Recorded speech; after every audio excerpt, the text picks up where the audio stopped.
understand what you're saying. No. There it is. Let's hear it. Well, let's hear it. Talk to us. Uh-oh. Beadle and Decker, taking on sports talk like no one else. Michelle Beadle, I'm just helping. I'm helping America one by one. Cody Decker. I 100% believe in revenge. Revenge is a great thing. Back to the sports.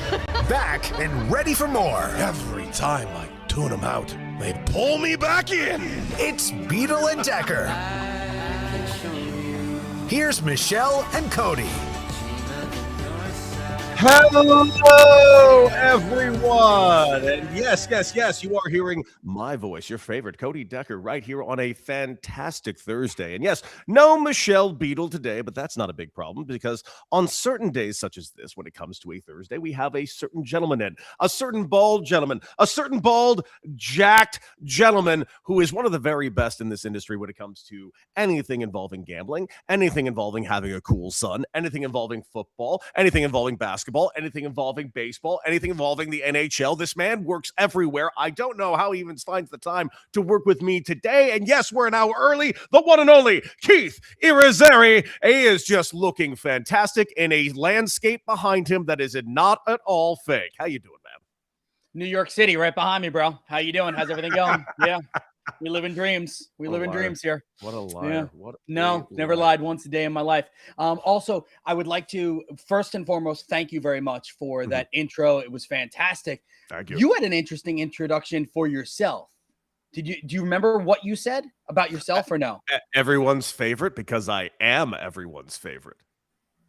So, all right. So cue up the phone, get Michelle on the line, and let's see if, oh no. She's not on today. So because she's not on today, by proxy, I have to be the favorite. They didn't know I was introducing you right out the gate, Keith. Maybe someone here, you're their favorite. But you know what? I'm a lot of people's favorite too. And yes, I am rocking a sweet neon golf shirt because Daddy's going golfing because he hits the ball 340 yards. What do you shoot nowadays? I'm a 9 handicap right now. It's not bad, but I've also been not playing as much lately. So if I were to really assess myself, I'm probably closer to an 11 or 12. I bet my pups are a disaster right now. Now, when you go out today, so when we're done here, it'll be 3 o'clock. That's what time for you? 12 o'clock, right? We will be done at 12 o'clock today. And yes, I do have a tee time at 1 p.m. my time, but I'm not going anywhere fancy. I'm going to a place called Penmar. Penmar is a 9-hole, more or less, and I mean this as politely and obviously endearingly as possible. It is like the greatest shithole golf course that's ever existed in the history of the planet. It is my go-to spot. 9 holes, easy walk, amazing restaurant. They have a stage there at the first tee box because they have bands that play there, and it's become this like sweet like new like concert venue, and there's 9 holes to play golf at. Are you if I can go by myself, I'm going to go by myself? Or are you going to hop in with a twosome or a threesome? So this place is always packed all day. So it's actually fivesomes that get put out there. And I will play with 4 random people today. And they will, by the end of it, at least 2 of them will be your best friends? I mean, I do make friends on the golf course. It's just one of those personalities. It's just something about your boy. He goes around, they find out what Daddy did for a living. They're like, you played baseball? Interesting. Where in high school? And they think I'm talking about like the glory days. They think I'm the guy that Bruce Springsteen sang about at the bar.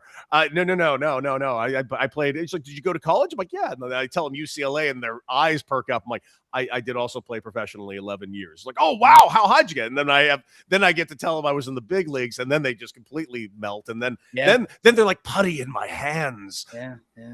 It's kind of, it's really how our relationship has been too. Like, I've tried my best to not like you. I can't. It's weird. Like, I want to not like you, but you're just too darn likable. So adorable. That's the problem. That's adorable. Definitely not a word I would use to describe you. But adorable, endearing, and adorable. There is no better way to describe me.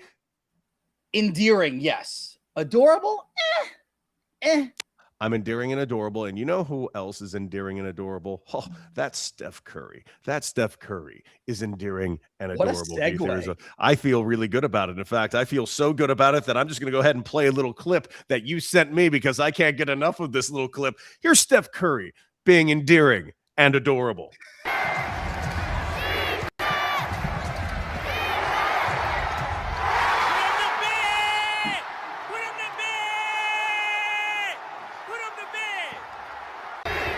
Endearing and adorable, my guy. That is what I'm talking about. See ya, Clippers. You're the 40th most important team in the city of Los Angeles.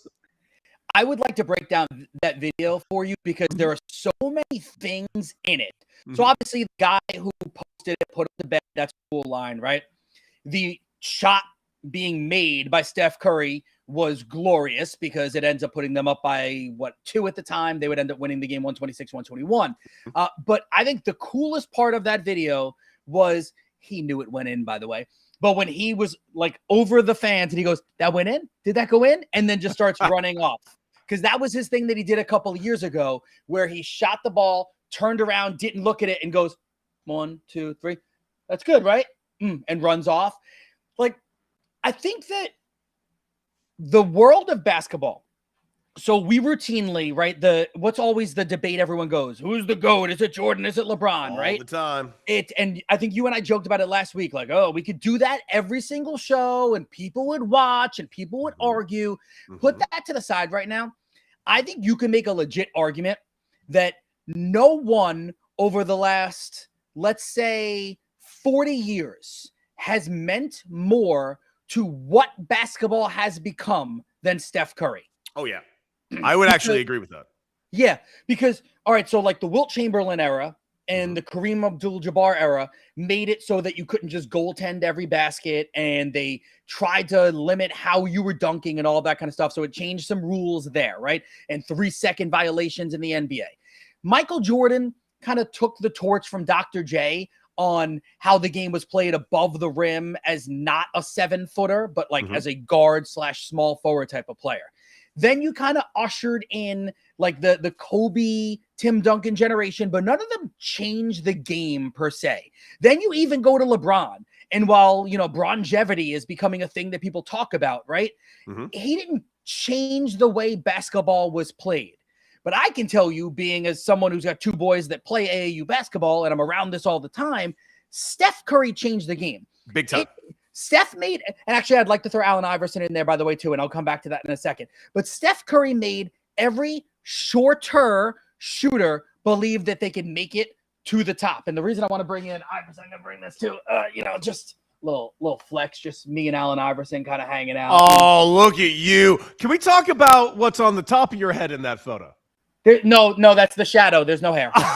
No. Because I swear to God, because of the shadow, it looks like, it completely looks like you got like, you just dotted in some. No, it's a black frame. So the frame is making a shadow. I apologize, because I'm not gonna lie to you, boy. That really gave you a different kind of vibe and look altogether, man. I kind of wish it did have hair. Oh, I kind of wish it did now. That was when I was doing play-by-play of one of his events, and he ended up hanging out with me for a while, and he was awesome. But yeah, Steph Curry's changed the way basketball is played, and he will never be forgotten. Like, I'm not doing this because, like, down the road we're going to forget who he is. I just think that we don't talk about it enough as to what he has meant to the league and really to the basketball world. No, you're right. He has changed the game. But he's also, like, people can make the argument back and forth all day long, and I do understand both these arguments. Has he, and I'll ask you at the end of this, did he change the game for good or for bad? Because you can make the argument that everybody and their cousin throwing up threes nonstop, and when it becomes a brick farm, it's a nightmare. But when it does land, boy, oh boy, is it a thing of beauty. So question for you, honest to God, I know the numbers back it up. I know the math heads. I know the stat geeks. It backs it up that he changed the game for better. Do you think that Steph Curry, who has absolutely changed the game because of his skill set and what he brings to the table, do you think that has actually been good for basketball? Yes, it has been. And I think I am literally the perfect aged human being to answer this question. You are. Because, like, I'm in my 40s, which means I was alive for and was able to watch and actually digest the late 80s basketball, and then into the 90s, and then into the early 2000s, and then into the changing of the generations into the 2010s, right? Like, so I've seen every aspect of it. And I'm in New York, and I grew up a Knicks fan, and sure, when I was 13 years old or 15 or 16, whatever it was, I loved watching Anthony Mason and Charles Oakley beat up everybody. But, like, when you really think about it, those Knicks Pacers series and Knicks, like when you had games ending 79-74, on the surface, that's not that exciting. Like, how about the fact that the Chicago Bulls beat the Utah Jazz in an NBA Finals game and gave up 54 points to them? Like, that's stupid. That shouldn't happen. And that wasn't because the Bulls were the greatest defensive team of all time. It's because the game was different. Today's game is more exciting. It definitely is. You think so? I mean, there are times, absolutely. Like, and listen, look no further than 2 nights ago. The way that those games ended, especially the Charlotte game. Oh my God, I was all into it. Well, yeah, but all right. So the Charlotte game. Let me interrupt you for a second with that. Yeah, and I'm sorry, but so the older heads are going to tell you that game stunk. Old people are going to say, well, LaMelo Ball ended up with 30 points, but that was kind of lame. He was 2 for 22 or 2 for 16 from three-point land. And Con Kneppel, man, what a farce, right? So he dominated during the regular season. Then he couldn't hit a three-pointer in the game, couldn't play at the end. He was 0 for 6 on three-point line, blah, blah, blah. That game was awesome. Mm-hmm. It was awesome. It was great. It was a fun watch from start to finish, and definitely the finish. I mean, come on, that was an electric ending. And by the way, I understand it's a play-in game. It's not exactly like the end-all, be-all, but the way that team, and not to mention that stadium erupted as if they had just won the NBA Finals, was outrageous. Just to show you how much this means to a city like Charlotte, who has not really had a winner since their starter jacket in 1996. Oh yeah, it might have been it might have been earlier than 96. I had it. I had one. Alonzo Mourning, Grandma Ma, yeah, Muggsy Bogues. Those things were a good look. I had one. I don't even know how I got it. I don't think anybody truly knows how they received their Charlotte Hornets early 90s starter jacket, but we all had it. I didn't. I had a New York Knicks starter jacket, though. Of course you did, because you're a homer at the end I was like, go New York, go New York, go. You would be like that all the time. All right, well, things are getting a little more set. We are still in the play-in, but so far, what's caught your eye so far looking at this bracket? What do you think is going to be the most interesting thing? I know it's not going to be much, because I know Draymond's not going to really do much like he did last night, but I don't know. Seeing Steph against the OKC Thunder feels like it's going to be a real handing of the baton of like NBA superiority. They're going to get obliterated by OKC, but I kind of like the passing of the torch moment. Yeah, give me a second and leave. Can you actually pull that graphic back up for a second? Absolutely. Just pop that back up for a second, just so I can react to it. So I have the visual in front of me. Absolutely. All right. So I think that on the surface, the Lakers Rockets was going to be intriguing, but likely no Luka, likely no Austin Reeves. Take some of the luster out of that. To me, there's 2 series that are the most fascinating to me, and I'll give you one from each side. It's the Nuggets and it's the Timberwolves, because I think that the winner of that series, in theory, could win the next series against the Spurs, and if not, can beat up the Spurs so much in the following series that it makes it an easier walk to the championship game series for the Oklahoma City Thunder. On the other side, for the East, it's the Knicks and the Hawks. And now you can take that off if you want to see my beautiful face. So to me, it's the Knicks and the Hawks. And it's as simple as this. The Atlanta Hawks were arguably the best team in the Eastern Conference since the All-Star break. It was weird. You got rid of Trae Young. You brought in CJ McCollum. And suddenly this team just played better. This is not to disparage Trae Young. He's an awesome player. But something about that blend on that team worked better. We've seen the Hawks in the playoffs in the past, albeit with Trae Young, compete very well with the New York Knicks. There are going to be people out there that say the Knicks are not the same that they were last year. I would argue that I think they sort of sleptwalk through the regular season a little bit. They've been through the fires, these players, and they kind of understand that you need to have your sea legs for the postseason. I think it's going to be an excellent series. I think that those games are going to be close. I got the Knicks winning in 5 over the Hawks. I think the Knicks are going to be ready and raring and like totally poised and ready to go. Those are the 2 series on both of the sides, at least in the first round, that capture my eye. Well, throwing it back up there, just also in the first round, of course, Lakers and Rockets. Do you give the Lakers any chance with just LeBron kind of doing this himself? Like, because here's the thing. They have announced they do not expect Austin Reeves or Luka to be back at any time in this series, nor how could they. But they are still holding out hope that both, one or if not both, could join, say, in the next series. Not that it'll matter. It's likely going to be against OKC. Do you think it's possible that LeBron could somehow get this team through the Rockets? I know it's a long shot, but is it possible? The Rockets are extremely beatable. They're a terrible fourth quarter team. One of the worst in all the metrics, all the numbers, all the analytics tell you how bad they are in the fourth quarter. But that means the game has to be close for them to lose in the fourth quarter. I'm afraid this ends up being an ugly series. I think LeBron will have one, whether you want to call it vintage game or old school game, where he goes for, 35 and 12 and 7 or something like that. He will steal a game. I think the Rockets win in 5, sadly. Okay, and I say sadly because I just want to see more, like nothing against Kevin Durant. I just want to continue to watch LeBron James play. I love watching the dude play basketball. Completely agree. And I wanted to see where this team was going because they were the hottest team in basketball in March. And, listen, Luka did just get back from overseas with whatever injections he got. Who knows how quickly he can come back? It remains to be seen. But speaking of Luka, congratulations, Luka, and to Cade Cunningham, and also to the NBA for realizing that we've all made a terrible mistake. So, already bending the rules 2 years into this one, huh, Keith Irizarry? Tell the masses why 65 games just is a dumb number. Well, because it doesn't make sense. So, I get what the league was doing, right? You wanted to set a number that you felt like most players should play in order to make a difference for your team and in the league. And 65 does feel right? Like, you feel like 65 is well over 2/3 of the season. So you feel like you have enough of a sample size to know if this said player was elite enough to win awards and be on all NBA teams and stuff like that. But the problem is it didn't take into consideration what minutes mean. The fact that LeBron played more minutes than Wemby this season, but technically LeBron, because they ended up at 61 games or whatever it was, isn't eligible to win any awards. I don't think he was going to anyway, but isn't eligible is just silly.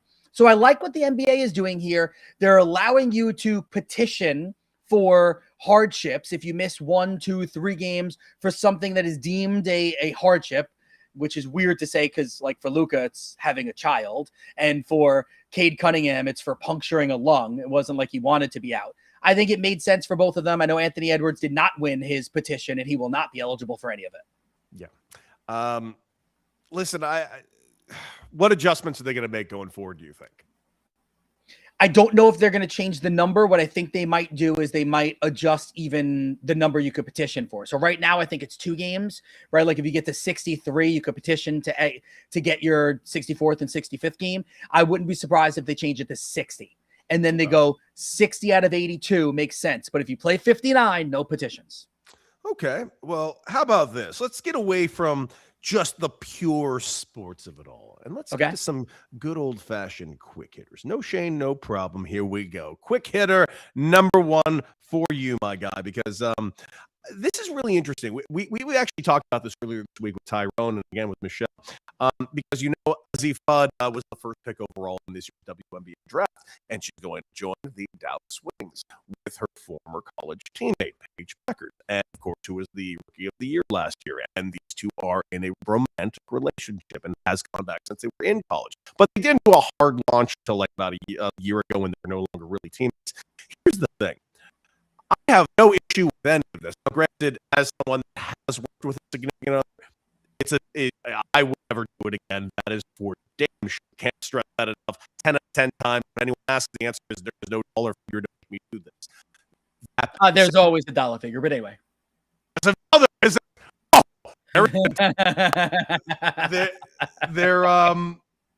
But outside of this, I have completely no issue with this. In fact, I would say this is becoming a bigger issue because of the Dallas Wings and the WNBA themselves, because it's being reported right now that the Dallas Wings are banning reporters for asking about Azzi Fudd's and Paige Beckers' romantic relationship.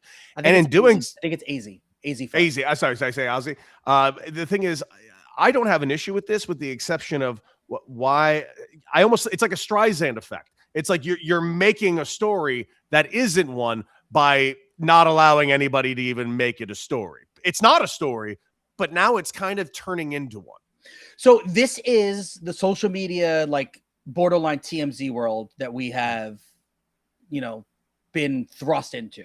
Yes. Everyone wants to know about everyone's personal life. I know Boy, oh boy. you and Michelle and everybody were talking a lot about Diana Rossini this week and all of that, right? And that was a story. That one was a little bit more of a story because of what Diana Rossini's role in sports media is / was, and what Mike Vrabel is in the NFL. So like, I kind of get that, even though it's none of our businesses what people want to do with their marriages. Literally, no one has any idea what kind of marriage you have, whether it's open this or what, like no one. It's none of our businesses, but I get it because of the positioning here. With this one, to me, again, like this literally, it doesn't even register on me as to something I would want to discuss. I don't care who AZ Futter, Paige Beckers, or like anybody dates. It doesn't affect my life. I don't care at all. And I think you're kind of right. By saying we can't ask about it, you're making it a bigger story. But also by saying you can't ask about it, you're saying, guys, it's not a story. Don't ask about it. I agree that it's not a story, but just now, you know, the rumor that they're banning people for asking about it just seems like a little bit of an overkill and overreach. But hey, I'm not in there. I'm not a journalist. I'm just a casual observer. All right. Listen, this is something interesting because, you know, the Mario movie has been absolutely crushing at the box office, not just here in the States, but internationally as well. Mario Galaxy did not get very good reviews, or Universe, whatever it's called. But people showed up in droves to go see it, just like they did the first one with another movie I didn't act like all that much. But you know what? Good on them. It's something that's working and resonating with certain people. Here's the thing. Because of that, you've also seen this last couple of weeks a new trailer for Mortal Kombat 2, which looks like it's going to be a bloody and violent fun time. And then today, the new Street Fighter movie, which looks more like a fantastical fun and violent, but not bloody time. It seems like right now, Hollywood, even you might have noticed that the superhero movies are maybe not going by the wayside, but they're maybe not being as prominent going forward. Seems like Hollywood look like they're trying to make kind of an about face or slight left turn towards video games. Is this where you think the future of Hollywood is? Do you think we're going to get a lot more video game movies going forward? Which, by the way, Hollywood always said video game movies never worked. But all of a sudden, we're seeing a massive influx of them, and they seem to be working. Not to mention the other games that have been turned into other popular series on like HBO and other popular sites. Yeah, I'm a little bit surprised that the video game world has crossed over into the movie world and is doing so successful. But with that being said, yeah, I think you're right. I think we're going to see an influx of this. I think we're going to continue to see all of this stuff grow. What's the my kids don't play it. What's the it's like the shoot 'em up game that Call of Duty? Thank you. Call of Duty. Has there apparently they're getting ready to do a Call of Duty movie or series. Okay. I don't know what the announcement. Steven Spielberg apparently tried very hard to get his hands on Call of Duty and didn't win out. I think honestly, I need to double check this. I think Taylor Sheridan, the dude from all like the West shows on Paramount, Task, you know, like right? I think Taylor Sheridan Task too.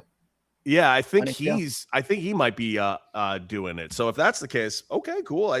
What video game would you like to see turned into a movie? Can I be cheesy and give you a sports one? Yes. Tecmo Bowl, 1989. So just Bo Jackson beats the shit out of everybody? Yes. So I'm trying to think of who the actor would be. Like obviously the A-lister that would fit the role, sort of maybe like Michael B. Jordan, right?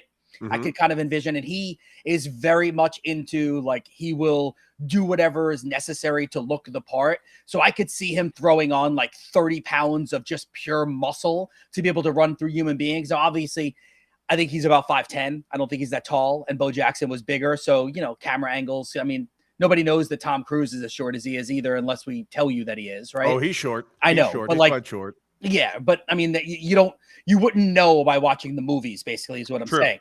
So, that is factual. Like the fact that in Tecmo Bowl, and I was old enough to be playing this back on the Nintendo systems, that you would get to the point where you're like, all right, bro. Well, it wouldn't be bro back then. It would be like, dude. All right, dude, you can't use him, and you have to like ban like that specific team. Because in Tecmo Bowl, if you played against a computer and you used Bo Jackson, sometimes you would run for like 900 to 1,000 yards in a single game with him. He was unstoppable. So I think that'd be a really fun movie. I think that you could have some fun with the sports version of that. I would also throw in, and maybe I'm wrong, I don't know if it's been made already. What about like Super Contra? I've never seen a Contra movie. I'm surprised there hasn't been a Contra movie. Right? There has been what the Great has suggested, Double Dragon. Oh, That came out in the 90s, man, and it's a piece of shit. Yeah, but I do remember watching it. It's really bad. Yeah, I do remember watching it. Trying to think what else. Honestly, you know what I think would be this is what I would do. I'd make it a psychological thriller. I think it would be a man in the woods who's just out just trying to do his normal duck hunt until the duck hunt turns into a manhunt. Duck Hunt, the movie. I'm talking psychological thriller. I want like who's like a really good actor who could play a real crazy person. I'm talking really dark, talking Cape Fear type of shit over here with Duck Hunt. Did you watch the TV show Paradise? No, but I know of it. I hear it's great. So after watching that, James Marsden could do this role. Really? I do like James Marsden.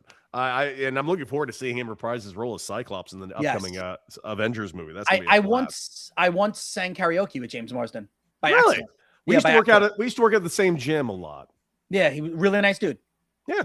And very handsome. Very, very handsome. All right. Yeah. Moving on. What do you think is the next sport that's about to experience their boom?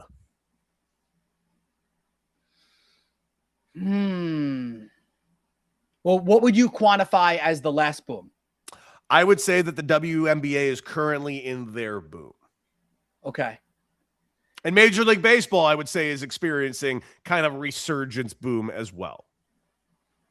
So, I mean, the NBA, by the way, put together the best numbers they've put together in like 10 years, all of their viewership.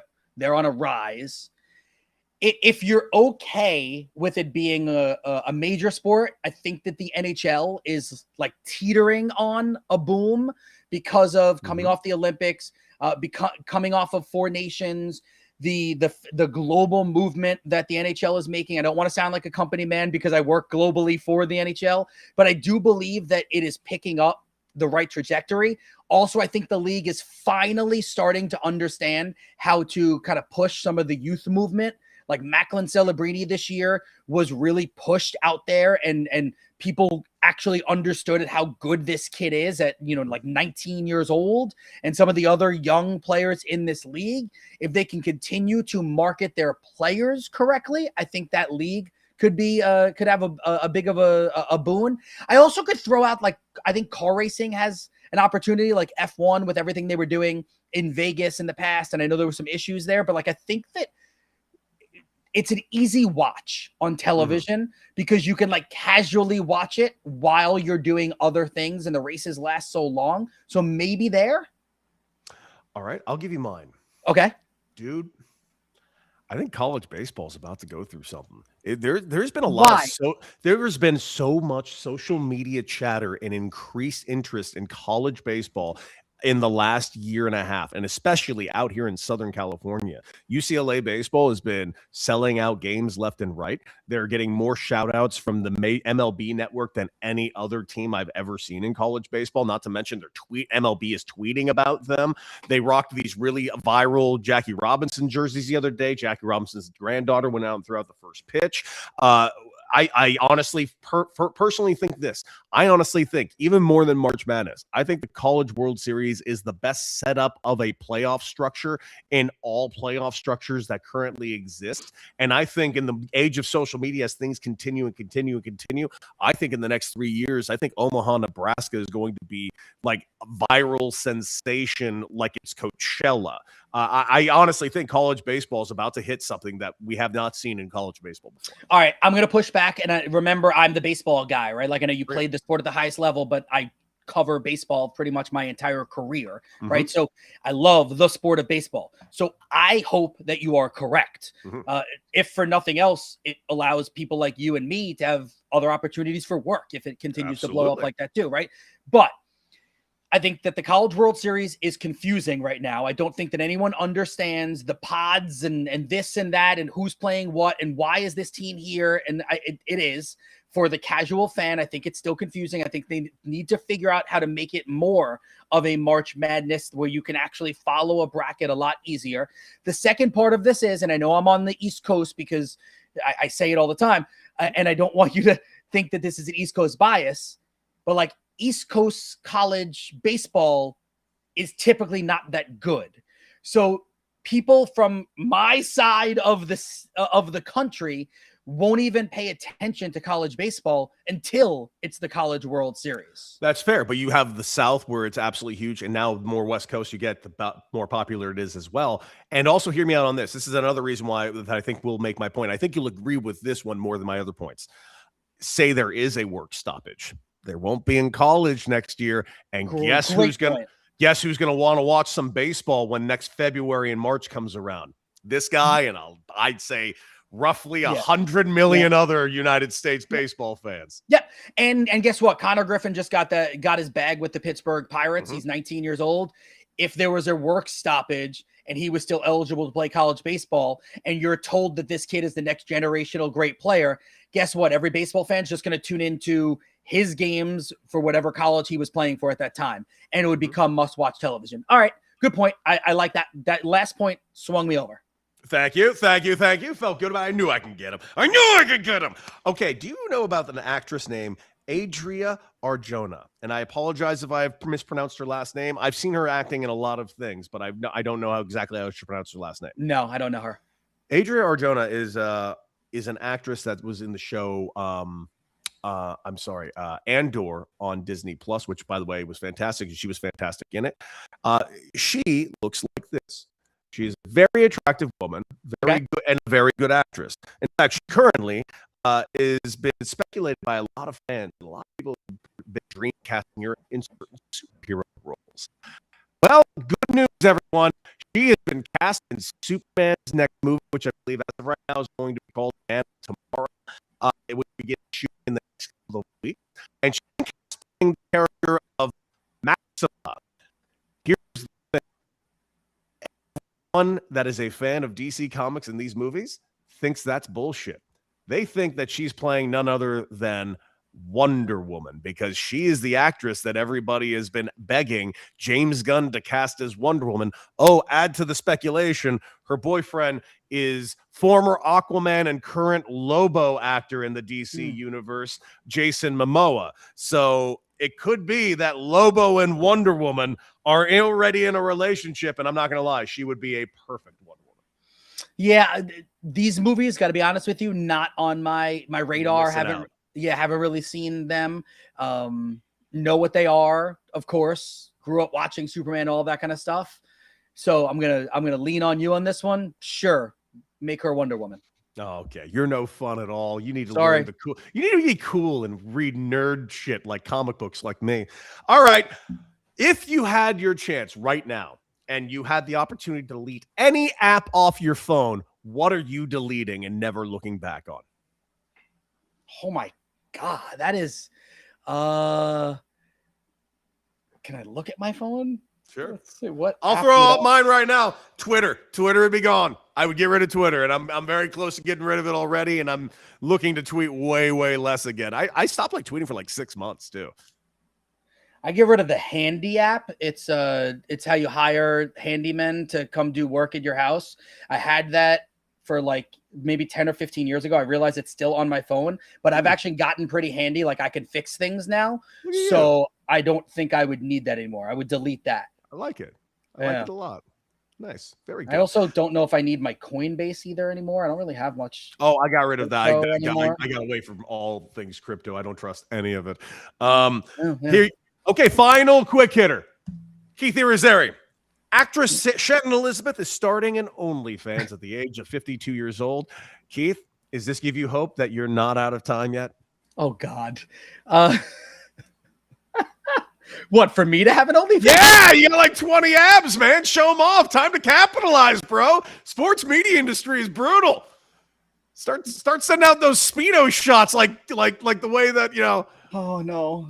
Yeah. No, we can get you a leopard skin Speedo. We can get you. No, I would not do that. I mean, I understand there's a market for everything and there's a market for everyone, right?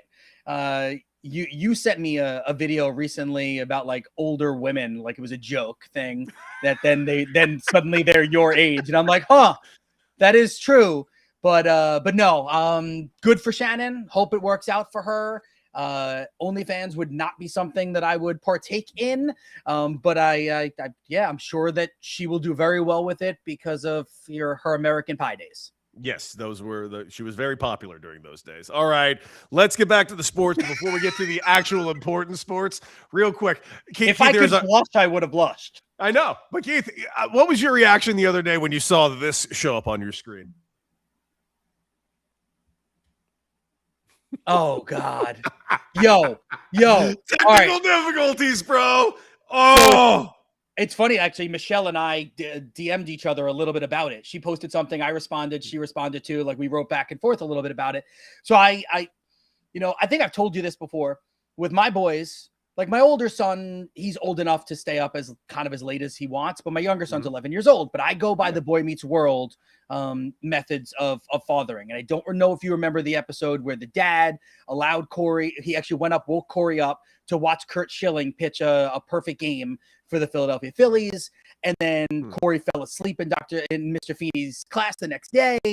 And Mr. Feeney was upset about it and failed him. And then he was, the dad went over and was like, George, like, you don't really get it because you don't have a kid. And it was a big thing there. But then at the end of it, he basically said, he's like, George, do you think that I think it was like 11-year-old, is going to remember your test as a 5th grader or remember getting a chance to bond with his dad and watch a perfect game for his favorite team more when he's down the road, right? So I've lived by that all my life. So this game was going on, looked like a really good game, right?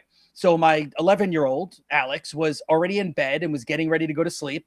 And my older son and I, Austin, we were watching. We were like, he's got to come down and watch this. So we brought him down to watch it.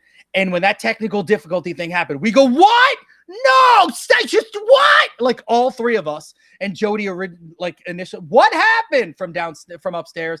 I don't know.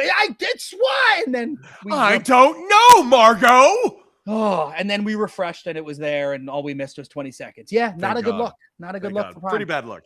Pretty bad look. But the panic was palpable. It was like the end of Sopranos. Did you watch the last episode of Sopranos? Yes, I watched. Yes, don't stop. Yes. So can I give you another story? Still mad about it now. So I didn't watch it live. Okay, I watched it on TiVo. And I watched it. I was about 10 minutes behind the rest of the world. So Jody and I were dating at the time. Okay.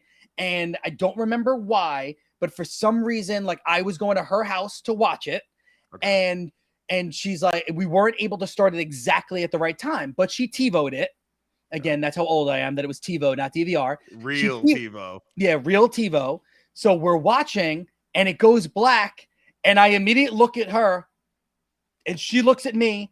And we go, did the TiVo just stop?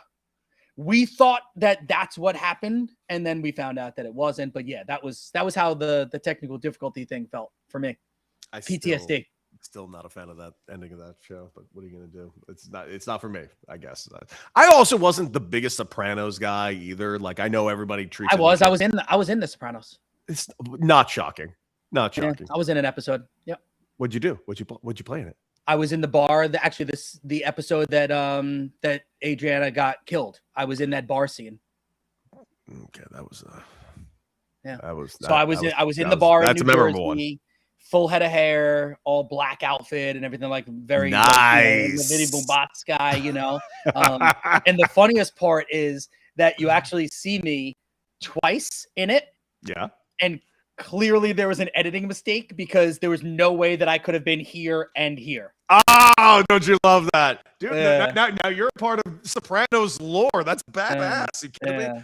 All right, let's play a little game before, of course, we show real quick because you got some questions about this wonderful baseball world that we're currently in. And it is April 16th, so what better time than now to hit the panic button? And let's see who's panicking in today's game of Beadle and Decker is right.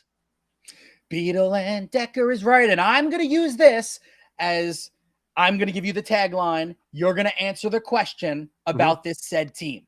We're going to go from the American League to the National League in that order. So the question is, are you worried? It's the Boston Red Sox are 7-11. They started off miserably. We were told that the Boston Red Sox were poised and ready to make a run this season. So, Cody Decker, are you worried? Yes, Keith Irizarry. I am very worried about this team. This team looks like, and I don't know what else to say, absolute shit. They're young. They're making horrible mistakes on the field. Their pitching doesn't look up to snuff. And let's be real clear. It's not like they're in a good division or anything. Oh, what was that? They're in the American League East. They're in the AL Beast. They're going to be at the bottom of this division. And I got to say, there's another team that thinks is going to be in the bottom of that division that I'm also equally worried about, which is crazy because they were in the World Series last year. I'm worried about them Toronto Blue Jays almost as much as I'm worried about the Boston Red Sox. But you know why the Boston Red Sox more than the Blue Jays? The Blue Jays went out there and at least tried. They tried to go sign guys, and they did sign others. The Red Sox signed no one. Nada. Zilch. Bupkis. Nothing. You get nothing, Red Sox. We are getting word out of a possible score of 5. Cody Decker has scored 4 out of 5 with his take on the Boston Red Sox and the AL East. We move on to our next one. Are you worried? The Seattle Mariners are 8-11, Cody Decker. They were a team that many thought might make a run to the World Series this year. So, Cody Decker, are you worried? No, I am not worried about the Seattle Mariners. This is the best pitching staff in Major League Baseball, and that includes the Los Angeles Dodgers right down the street from where I'm at right now. No way, shape, or form. Their bats will come alive. They will get their act together. I don't think Big Dumper's going to strike out every single at-bat this season the way he did for the first month of the season. I think he's going to be fine there. Julio, they should have had the game yesterday with a terrible blown game where they gave up 5 runs in the ninth to the San Diego Padres. But also keep in mind, Julio Rodriguez got robbed earlier in the game of another incredible home run by Jackson Merrill. So I don't think it completely screams things are tits up there in Seattle. Let's be real clear. The Angels are a half game up on Seattle as we currently stand. That's not going to last very long. The Angels have been a lovely story that they're close to 500 at the moment, but we know they're going to fall off. And the Mariners are only going to ascend up to the World Series, baby. That's right. I'm calling it. They're my World Series pick to be in the AL. All right. Official score, a 5 out of 5. So 9 out of 10 thus far for Cody Decker. There's no worry for the Mariners. None. One more. 0? Stop interrupting the game show host. All right. So we have one more team from the American League. The Houston Astros are currently 8-11. The question was, are they rebuilding? Are they reloading? Are they just going to be average? But the big question, Cody Decker, are you worried?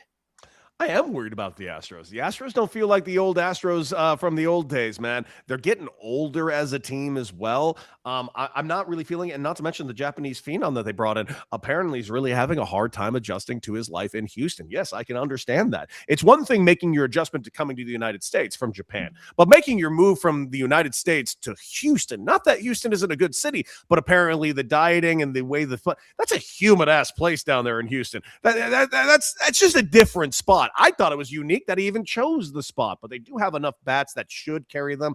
But they are in a very, very good division because let's be real clear, the Seattle Mariners are going to be good. The Oakland A's, the Sacramento A's, the Vegas A's are also surprisingly going to be better than I think people give them credit for. And the Texas Rangers, to me, are a unique kind of question mark as they currently stand 500 as we currently stand. I don't know what the Rangers are yet. Give me another month or two, and I'll answer that better. But the Houston Astros, yeah, I think it's palpable. I do not feel good about this team this year, and I love it. Yeah, the judges are tabulating the scores and say there's really no reason to be worried about them because they weren't expected to be very good. Only a 3 out of 5 is all you're getting on that answer. Wow. That's insane. Wow. That's I'm insane. sorry. They're always expected. Judges. They are always expected. By the way, the A's are 10-8 if you haven't noticed. They're in first place. Yeah. Go Athletics. Let's move over to the National League, and we're going to go to the Central. We got 2 teams from there. We're going to go with the Chicago Cubs. They are 9-9. Code Y. Are you worried? Not really. Like, they're going to be in the hunt all season long. but I'm really not all that. I honestly think the Pirates are playing above what they actually are right now. Same with the Cincinnati Reds, who are 11-7. I'm not expecting the Cincinnati Reds to be at the top of this division. In fact, I'm expecting the two teams that are at the bottom of this division to be at the top of this division when this is all said and done. Don't give away all your answers. I have another I'm team not, in this league. That's why you'd have to do research and know your baseball to know all the geographical locations of the National League to know what I'm talking about. But the Cubs, I don't love their pitching. How about that? But they're in the weakest division of Major League Baseball. So I think the Cubs have at least, if nothing else, a shot to make the playoffs. I agree. Yeah, I agree. That's a good call. Yeah, I was just talking to the producer. Sorry. So we're going to give you a 4 out of 5 on that one. Feel really confident with that answer. We like it. I don't really understand the grading system. You don't need to understand. You don't need to understand it. Just be happy that you were asked to be a contestant on our game. Are you worried? The last one from the NL Central would be the Milwaukee Brewers, who are 9-8 right now, which I believe is Algonquin for the good land. You might be right, and that might have just helped your score. So give me a quick take on it, because we got one more before we go to commercial. No, we're not going to commercial break. But anyway, go ahead. I think they're going to be fine. This is a team that every year in, year out, always gets better with subtraction. This is a team that always has great arms. And yeah, it's a bit of a rough start for this team that's kind of been all the time just at the top of this list, and a team that just constantly overindulges in improvement despite not knowing any players on the team. Pat Murphy is the right manager for this type of team. They're a young group of young, talented players, and during my shiggle, I'll once again show you why he is the right manager for this team. I don't worry about the Brewers. If anything else, everyone else should worry about the Brewers in the opposite way, because the Brewers just never seem to want to die. Good call. Yeah, that's a perfect 5 out of 5. That's the definition. What does that mean? You gave a great answer, and it nailed everything that our judges behind the scene were hoping that you would add to the contest. So good job. Thank you. You nailed it. And we're going to leave you with, good job. We're going to leave you with our final one. We go to the NL East. Losers of 8 consecutive games. Now 7-12. The New York Mets. Cody Decker. Are you worried? How can I be worried when Steve Cohen put out a tweet that made sure everyone knew how not worried he is? Look at that. Nobody likes to lose, but I saw some great green shoots tonight, whatever that means. On offense, Lindor had 2 hits, including a home run, but shit got a double, hitting it to left field as opposed to recently being right field prone. Oh, Benji got a solid hit. Soto started his running progression today. Simeon hit a shot that might have been a home run on a warmer night. Finally, Nolan McLean, oh man, pitched an outstanding game, going 7 innings. Hang in there, fans. We'll turn it around. If he's not worried, why should I be? Because he has $25 million. Is that why? Okay. Wow. The producers are giving a 6 out of 5. They do an extra point. One for the definition of a breaking. I would just add to this one again some of the betting strategies. Before the season, I told everyone on SY not bet the Mets win the NL East until at least after game 14. Okay, and all they threw in, don't forget they have 3 series against the Dodgers in LA, so you may want to wait till about game 18 or 19. All right, it's 7-12 right now. They've 19. If you want to bet win the NL East for the season, they were plus 135, 125, depending on the book, which is in the best side. You can get them at about plus 195 or 2-1. So you believe in the New York Mets. Now is the time to bet this New York Mets team to win the NL East. And Cody, you are the big winner. Tell him what he's won. You've won a round trip cruise to Idaho. You can't cruise there. Literally no water reaches there. So good luck on your cruise to Idaho. Well, thank you for playing. This was fun. You were a phenomenal game show, and I think you actually crushed that. You crushed Thank you. That's fun. all the way along. Back into me directly in my shape.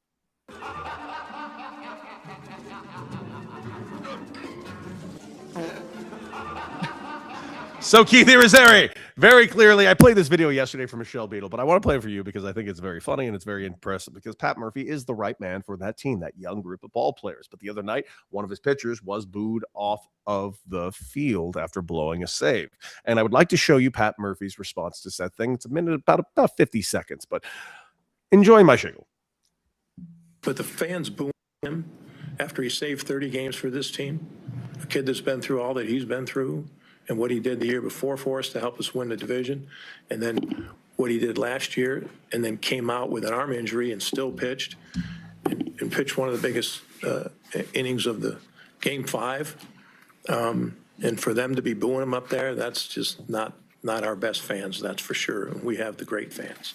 But let's remind them of that. Are they okay to be disappointed? But sometimes young men go through tough stuff. I was disappointed in that those people wouldn't support him when he's going through that stuff. Does he? Now, I'm sure Pat Murphy said some great things defending his guy, and I really appreciate that all day long. Why are there so many kids up there with him? Also, so that's a good question. I didn't hear a single thing that Pat Murphy said there. I was watching whether it's this kid, grandkid, I don't know who it is, doing push-ups off of his chair behind him, then moving over and being like, oh, I need to really stretch my chest out and going like wider between two chairs like this. I didn't hear a single thing that Pat Murphy said there. So I don't even know if there was audio. I was just watching the kid work out. I'm sure what Pat was saying was really important, but I just not sure. Couldn't really break it down. I was so horrifically distracted. I was like, and the fact I haven't seen the video yet, right? So like you played it and I knew it's in Shiggle, so I know it's going to be something funny or potentially funny. I'm like, is this kid going to fall? Like I'm waiting. I literally, and I know the camera was on us. I went like this. I leaned forward into it. Like I went like this. I'm like, let's watch. No, the kid's good. No, parkour, Ninja Warrior. Ha! So like Pat's really trying to like really defend his guy's honor there. I just thought the kids accidentally undermined the entire experience. Loved it. Greatest video I've ever seen in my life. You got anything you're shiggling about, man? Yeah, and well, I do, and I'm going to ask you to play a little video for me, and maybe you'll agree that this is on par with the Pat Murphy video. Roll it. Van Carroll hanging, and look out in the first row.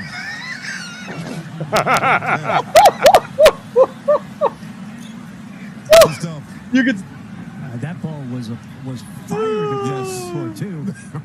We're good there. You can take it out now. I want to watch that again. Are you kidding me? Give me a second here. I'm going to rewind that. So watch Van Carroll try to make a no-look pass. Look out in the first row. Okay. Yeah. Whoops. I guess it goes to show if you sit in the front row at a sporting event, make sure you're not on your phone. And she clearly wasn't. She still didn't catch the basketball, but she seemed to be fine. So kudos. But I think if you can't throw a no-look pass, you shouldn't throw one. I would agree with that. It seems like a very fair sentiment, my guy. Yeah. All right. Let's go ahead. It's been a fun hour. What do you say we go ahead and reflect? Reflections. Mr. Irizarry, what are you reflecting about? Well, today? Michelle has routinely said over the last couple of years of you guys doing the radio show and now this version of Beadle and Decker that it's a hockey show. So with that being said, I would like to reflect on something from the NHL. With the NHL season ending and the playoffs right around the corner, and we're going to have a fantastic run, NHL Stanley Cup playoffs. Really, there may be nothing better than Stanley Cup playoffs. Alexander Ovechkin, the Great Eight, is finishing up his season, and he is now done. And it appears that he will be back for year number 22. And I believe that the NHL is better with him playing than not. Still ended up scoring over 30 goals this year. Has he lost a step?